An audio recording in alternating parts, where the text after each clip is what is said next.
من الشیطان الرجیم بسم اللہ الرحمن الرحیم الم تر الی الذی حاج ابراہیم فی ربہ ان آتاہ اللہ الملک اذ قال ابراہیم ربی الذی یحیی ویمیت قال انا احیی وامیت قال ابراہیم فإن اللہ یأتی بالشمس من المشرق فأت بها من المغرب فبہت الذی کفر واللہ لا یہدی القوم الظالمین الم تر الی الذی حاج ابراہیم فی ربہ، کیا آپ کو معلوم نہیں اس آدمی کے بارے میں جس نے ابراہیم علیہ السلام کے ساتھ بحث مباحثہ کیا، جھگڑا کیا ان کے رب کے بارے میں؟ وہ آدمی ان آتاہ اللہ الملک، جس کو اللہ نے بادشاہت عطا کی۔ قال ابراہیم اذ قال ابراہیم ربی الذی یحیی ویمیت، جب ابراہیم علیہ السلام نے فرمایا میرا رب وہ ہے جو زندہ کرتا ہے اور مارتا ہے، قال انا احیی و امیت، تو اس بادشاہ نے کہا میں بھی زندہ کرتا ہوں اور مارتا ہوں۔ قال ابراہیم، حضرت ابراہیم نے فرمایا فإن اللہ یاتی بالشمس من المشرق، اللہ وہ ہے جو سورج کو مشرق سے طلوع کرتا ہے، فأت بہا من المغرب، اگر تو ربوبیت کا دعویٰ کرتا ہے تو تو سورج کو مغرب سے طلوع کر لے۔ فبہت الذی کفر، پس لاجواب ہو گیا، حیران ہو گیا وہ جس نے کفر کیا۔ واللہ لا یہدی القوم الظالمین، اللہ ظالم قوم کو ہدایت نہیں دیتے۔ میرے محترم بزرگوں اور دوستو، اس آیت سے پہلی والی آیتوں میں اللہ نے ایمان والوں کا اور کفار کا ذکر فرمایا، اور یہ فرمایا تھا کہ وہ لوگ جو ایمان والے ہیں، اللہ ولی الذین آمنوا، اللہ ایمان والوں کا کارساز اور دوست ہے، اور ان کو اللہ رب العزت اندھیروں سے روشنی کی طرف نکالتا ہے۔ اور کافروں کے بارے میں یہ فرمایا تھا کہ جنہوں نے کفر کیا ان کے ساتھی طاغوت اور شیطان ہیں جو ان کو ایمان کی روشنی سے نکال کر کفر کے اندھیروں کی طرف لے جاتے ہیں۔ گویا دو گروہوں کا ذکر تھا، ایک وہ تھے جن کے بارے میں یہ کہا گیا اولیاء اور رحمان، کہ جن کا دوست اللہ ہے، رحمان جن کا دوست، اور دوسرا گروہ ان لوگوں کا تھا جو اولیاء شیطان، شیطان کے دوست، طاغوت کے دوست، ان کا تذکرہ تھا۔ اور اب آج کے اس درس میں اللہ رب العزت یہاں پر جو ہے وہ ان دونوں گروہوں کے متعلق وضاحت کے لیے 3 مثالیں بیان فرما رہے ہیں۔ 3 مثالیں دیں اللہ رب العزت نے، اور ان 3 مثالوں میں اللہ نے مسئلہ توحید، اللہ رب العزت کی قدرت کاملہ اور مرنے کے بعد زندہ ہونا، اس کے بارے میں اچھی طرح سمجھایا۔ پہلی مثال کیا دی؟ وہ ایک واقعہ کی طرف اشارہ کیا۔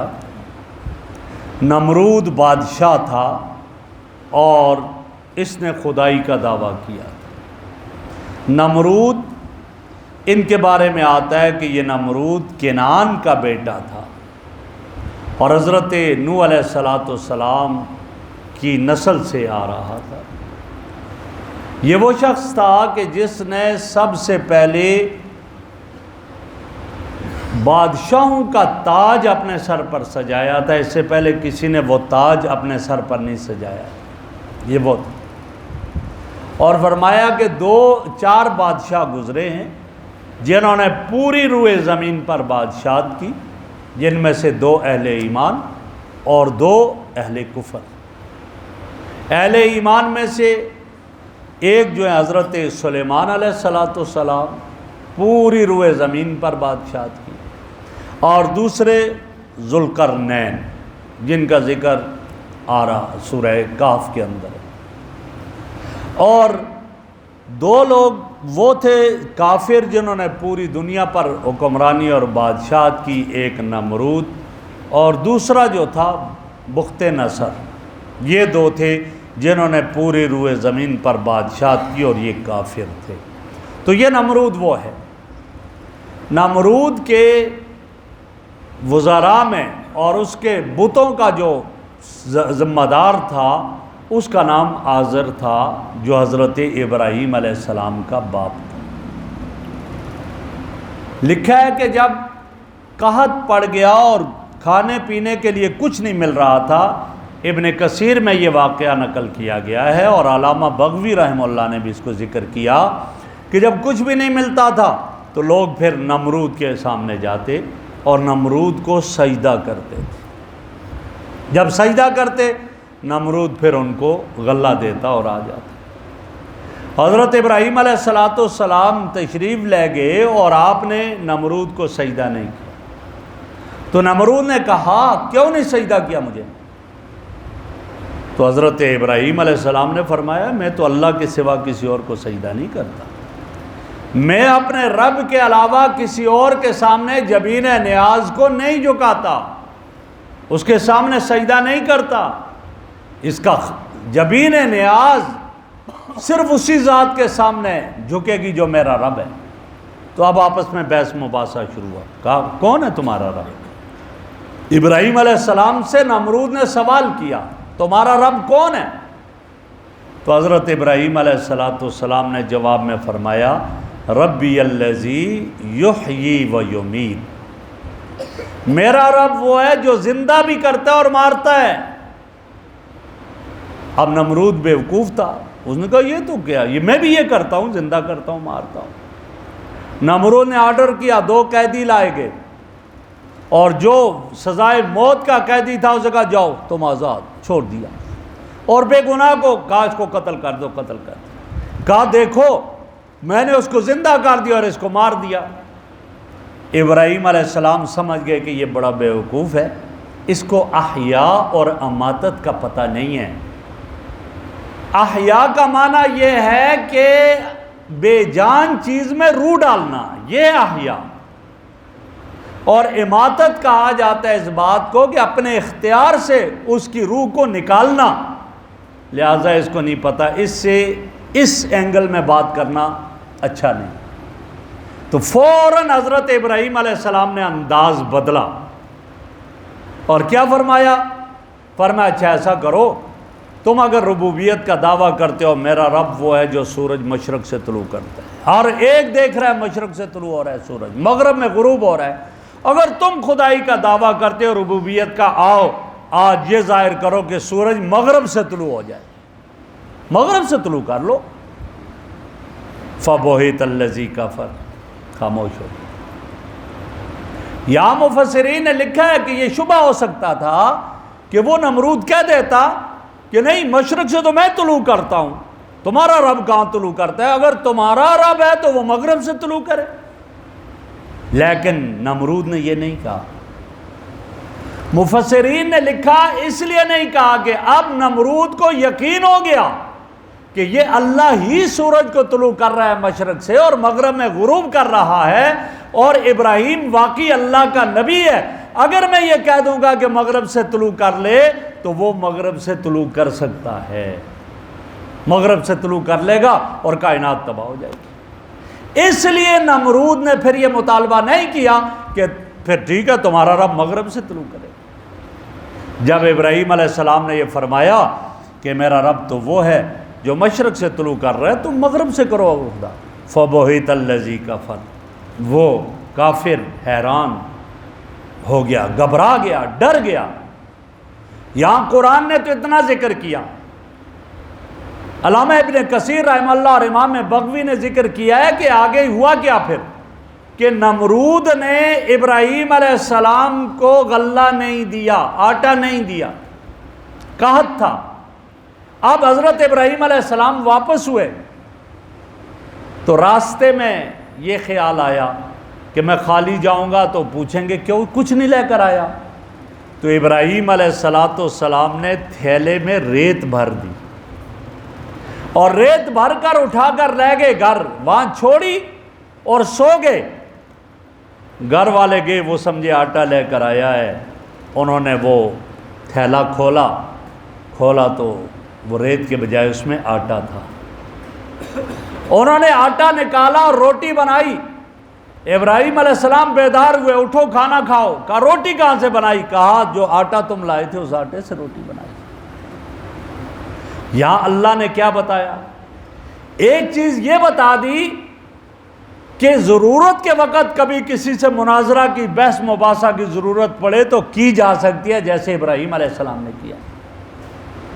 اور دوسرا کیا پتہ چلا کہ ابراہیم علیہ السلام اللہ کے نبی ہیں، اور یہ معجزہ ہے کہ اللہ نے ریت کو بھی آٹا بنا دیا۔ یہ معجزہ ہے۔ نبی کے ہاتھ پر جو چیز ظاہر ہو، امر خارق للعادت جسے کہا جاتا ہے، عام عادتاً وہ کام نہیں ہوتا، نبی کے ہاتھ پر ہو جائے وہ معجزہ کہلاتا ہے، اور ولی کے ہاتھ پر اگر ہو جائے وہ کرامت کہلاتا ہے، وہ کرامت ہے۔ اللہ کے ولی کے ہاتھ پر بھی ہوتا ہے، لیکن وہ شخص جس میں ولایت نہیں پائی جا رہی، نبی کی سنتوں کا قتل عام کر رہا ہے، اس کے ہاتھ پر جب ہو جائے تو یہ جادو ہے، یہ کرامت نہیں ہے۔ کئی لوگ اپنی کرامتیں ظاہر کرتے، نماز ہی نہیں پڑھتے۔ جب نماز ہی نہیں پڑھتا یہ کرامت کیسی ہوئی؟ جسم پہ لباس ہی نہیں پہنا ہوا، ننگا پھر رہا ہے، اور وہ اپنی کرامتیں ظاہر کرتا ہے، میں خانہ کعبہ میں نماز پڑھ رہا ہوں۔ یہ کہاں ہے نماز؟ یہ کون سی کرامت ہے؟ نماز یہاں پڑھنی چاہیے۔ تو اس لیے نبی کے ہاتھ پر جو چیز ظاہر ہوتی ہے وہ معجزہ ہوا کرتا ہے۔ اب یہ ریت آٹا بن گیا، کیوں؟ اللہ نے اپنے نبی کے ہاتھ پر اس کو ظاہر کیا، اور یہ معجزہ ہوا۔ تو فرمایا یہ ہوا، آگے ارشاد فرما دیا واللہ لا یہدی القوم الظالمین، اللہ ظالم قوم کو ہدایت نہیں دیتا۔ وہ قوم جو ظلم کرے، ان شرک لظلم عظیم، سب سے بڑا ظلم کیا ہے؟ شرک ہے، لہذا وہ ہدایت پر نہیں آتے۔ ہدایت کا تعلق طلب کے ساتھ ہے، ہدایت کا تعلق خاندان کے ساتھ نہیں، ہدایت کا تعلق حسن و جمال کے ساتھ نہیں۔ میں پہلے کئی دفعہ یہ واقعہ عرض کر چکا ہوں کہ حضرت بلال رضی اللہ تعالیٰ عنہ میرے نبی کی مجلس میں بیٹھے ہوئے، کالے رنگ والے بڑے بڑے ہونٹ، لوگ اپنے ساتھ نہیں بیٹھنے دیتے تھے۔ ایک دن بیٹھے ہوئے اور آپ صلی اللہ علیہ وسلم کے چہرہ انور کو دیکھ رہے ہیں بڑی خوشی سے، اور چہرہ چمک گیا بلال کا۔ کسی نے پوچھا بلال اتنے خوش کیوں، چہرہ کیوں چمک رہا ہے؟ کہنے لگے میں دیکھ رہا تھا، میں نے کہا اللہ تیرا شکر ہے تو نے ہدایت کو خاندان پر نہیں رکھا، اگر ہدایت کو تو خاندان پر رکھتا تو پھر ابو لہب ایمان لاتا جو حضور کا چچا تھا۔ ہدایت خاندان پر موقوف نہیں ہے، اور میں حضور کے خاندان کا نہیں ہوں، لیکن دل میں ہدایت کی تڑپ تھی، تو نے مجھے حبشہ سے اٹھا کر حضور کے قدموں میں رکھ۔ اور اگر ہدایت کو تو نے موقوف کیا ہوتا، پڑوس پر موقوف کیا ہوتا، تو میں تو حضور کا پڑوسی بھی نہیں تھا، پھر پڑوس کی وجہ سے عتبہ شیبہ ایمان لاتے، جن کے مکان آپ صلی اللہ علیہ وسلم کے مکان کے ساتھ ملے ہوئے تھے، میں تو وہ حبشہ میں رہتا تھا۔ لیکن نہیں، تو نے ہدایت کو، اللہ نے ہدایت کو نہ تو رشتہ داری پر موقوف کیا، نہ پڑوس پر موقوف کیا۔ ہاں، ہدایت کیا ہے؟ اللہ کے خزانوں میں سے قیمتی خزانہ ہے، اللہ ویسے ضائع نہیں کرتے۔ جس دل میں ہدایت کی طلب ہوتی ہے اللہ اس کو ہدایت عطا فرما دیتے ہیں، اور طلب نہ ہو، خاندان کا نہ بھلے ہو اور وہ بھلے خوبصورت ہی کیوں نہ ہو، اللہ اس کی وجہ سے ہدایت نہیں دیتے ہیں۔ کہا میرے دل میں طلب تھی، اللہ نے حبشہ سے اٹھایا اور حضور کے قدموں میں رکھ دیا۔ بلال کو حبشہ سے اٹھا کر حضور کے قدموں میں رکھ دیا، صہیب کو روم سے اٹھایا حضور کے قدموں میں پہنچا دیا، بلال کو جو سلمان کو فارس سے اٹھایا اور حضور کے قدموں میں رکھ دیا۔